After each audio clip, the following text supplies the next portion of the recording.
So what is WPA2 and what is the crack attack? WPA2 stands for Wi-Fi Protected Access 2. And WPA and WPA2 are two security protocols that are used to secure wireless networks. Now, the crack attack is short for key reinstallation attacks and actually targets the core of the WPA2 protocol itself, which is a four-way handshake. And we'll be talking about that more in just a second. WPA2 is the replacement security protocol for wireless networks that replaced WPA, and WPA was the replacement for the very insecure WEP. WEP is the most insecure protocol. It stands for Wired Equivalent Privacy, and it was the original security protocol. So WEP broadcasts messages using radio waves and uses the same encryption key for every data packet. The traffic can be monitored and the key can be uncovered within a couple of minutes. It's recommended to avoid WEP entirely. Now, WPA improves on WEP in that it provides the TKIP encryption scheme to scramble the encryption key and verify that it hasn't been altered during the data transfer. TKIP is the Temporal Key Integrity Protocol, which was designed to provide a more secure encryption than WEP. The major difference between WPA2 and WPA is that WPA2 further improves the security of a network because it uses a stronger encryption method called AES, which is a symmetric key algorithm, meaning that the same key is going to be used for both encrypting and decrypting the data. So how does this affect you? Well, the attack works by forcing the device into reinstalling an all-zero encryption key. And when they do this, it can be used to get data. So this could be passwords, emails, or any other data that you thought was encrypted. So it could be used to get pictures, credit card numbers, really anything that you can think of using any of your devices for. It can actually even be used to inject malicious content into a website that's being visited or manipulate data. So this can be used against devices running Android, Linux, iOS, macOS, and Windows, among others. It is less useful against some compared to others, but it can be used against all of those in some form or fashion. So when did this happen? What's the next step? The attack was discovered in 2016 by Matthew Van Hoff and Frank Peasons, who do research at the University of Leuven in Belgium. The details of crack were published in October of 2017. What happens now? Some might think a WPA3 protocol. It turns out no, WPA2 can be patched in a backwards compatible way. Van Hoff actually recommends that you update your security on any devices when those updates become available because people are patching it right now. Different operating systems have different vulnerabilities to this attack. The attack is especially devastating for Linux users using versions 2.4 and 2.5 of WPA Supplicant, a software implementation for handling the actual handshake process.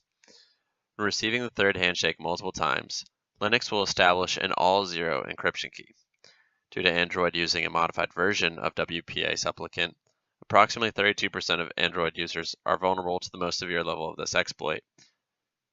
As you can see in the diagram, some operating systems are much more vulnerable than others. Windows and iOS are ironically some of the most secure because they have incorrectly implemented the 802.11 media access control and physical layer specifications, which are used for implementing local area network computer communications. How it works. The attack works by exploiting the four-way handshake. The four-way handshake is between the access point, designated as AP, and the client station, designated STA.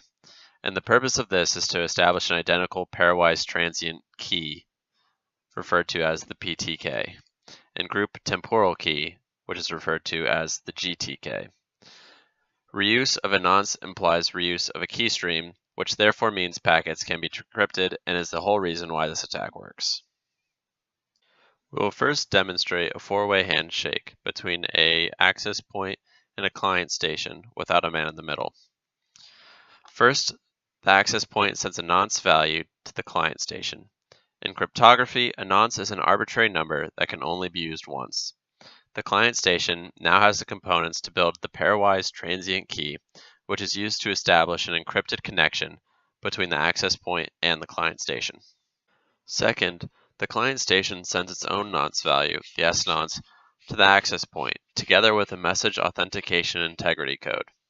A message authentication integrity code is a short piece of information that is used to confirm that the nonce value came from the client and that the message has not been tampered with during the stage. Third, the access point constructs and sends the group temporal key in a sequence number together with another message authentication and integrity code. Finally, the client station sends a confirmation to the access point, and the four-way handshake is complete. The attack revolves around the third handshake. When someone joins a network, their device executes the four-way handshake to create a fresh session key. The key is installed after receiving the message for the third handshake. The key is used to encrypt normal data. However, if a message gets lost or dropped, the access point will send message 3 again if it did not receive an expected response. This means the client will receive message 3 multiple times during a session. When the third message is received again, it reinstalls the same session key as before, resets the incremental transmit packet number, the nonce, and resets the receive replay counter. An attacker can force the reset by collecting message 3 and replaying it over and over again. By replaying this message 3, the data confidentiality protocol can be attacked. Packets can be replayed, decrypted, and forged. This is all possible by becoming the man in the middle between the access point and the client station. By becoming the man in the middle, you prevent the access point and the client station from completing the four-way handshake and can repeatedly send message 3 until the data security protocol is compromised. We will now demonstrate the attack with a man in the middle. First, the access point sends a nonce value through the man in the middle, which forwards it on to the client station. Then the client station passes on its own nonce value through the man in the middle to the access point. The access point will then send message 3, which establishes the group temporal key with the client station. The client station will then send message 4, the acknowledgement, to the access point. However, the man in the middle will intercept this. By preventing message 4 from arriving at the access point, we're able to trigger retransmission of message 3. This causes the client station to reinstall an already in use pairwise transient key. This resets the nonce being used by the data confidentiality protocol, and because we are reusing the same key, we're able to replay, decrypt, and forge packets. This video is based on the paper Key Reinstallation Attacks, Forcing Nonce Reuse in WPA2, and it demonstrates how weaknesses we discovered in WPA2 can be abused to attack Android and Linux devices. First, I will use an Android device to connect to our Wi-Fi test network without an adversary being present. Notice that this network uses WPA2 encryption as indicated by the lock symbol. Additionally, when visiting for example Magic.com, Android will use HTTPS as an extra layer of protection. This is indicated by the green HTTPS lock and also explicitly mentioned when viewing the web page info. In other words, all transmitted information is currently protected using both WPA2 and HTTPS. Let's now start the tools that will be used to attack Android and Linux devices. First, the following command is used to start our WPA2 attack script. Notice that I included the protected Wi-Fi network that will be attacked and that we will only target one specific device. The tool starts by searching for the protected Wi-Fi network we will attack, and then it will clone this network on a different channel. This malicious clone of the network enables the attacker to reliably manipulate handshake messages, which is required to abuse the weaknesses we discovered. Second, we make sure the victim can access the internet through our malicious network. Additionally, I'm also executing the SSL strip tool. This tool will try to remove the additional HTTPS protection of improperly configured websites. Finally, I'm going to use Wireshark to capture any data that the client will be transmitting. We are now ready to carry out the attack, so let's go to the smartphone and again connect to the WPA2 protected test network. Once the victim enabled Wi-Fi, Android will search for the test network.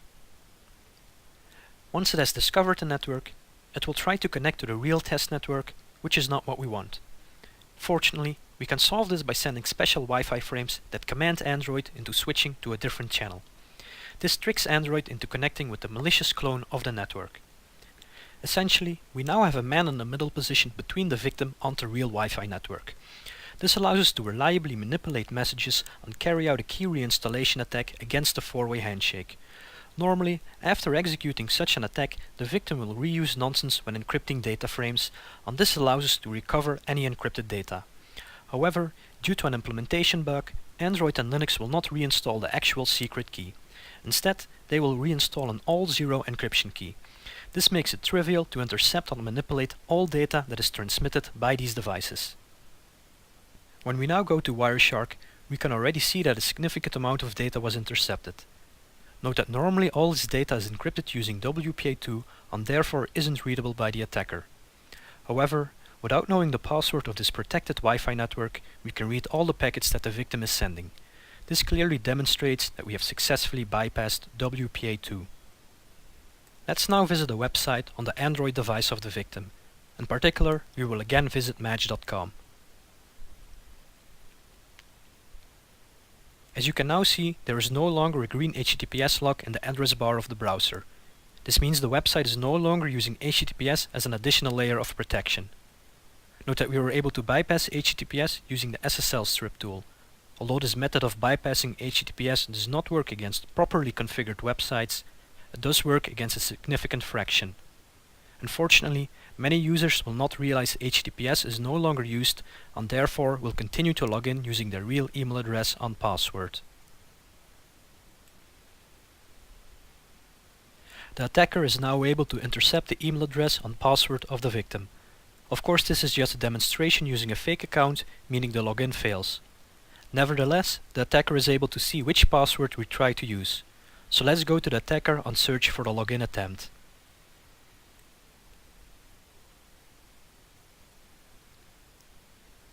We can see that the attacker was indeed able to intercept the username and password that the victim used.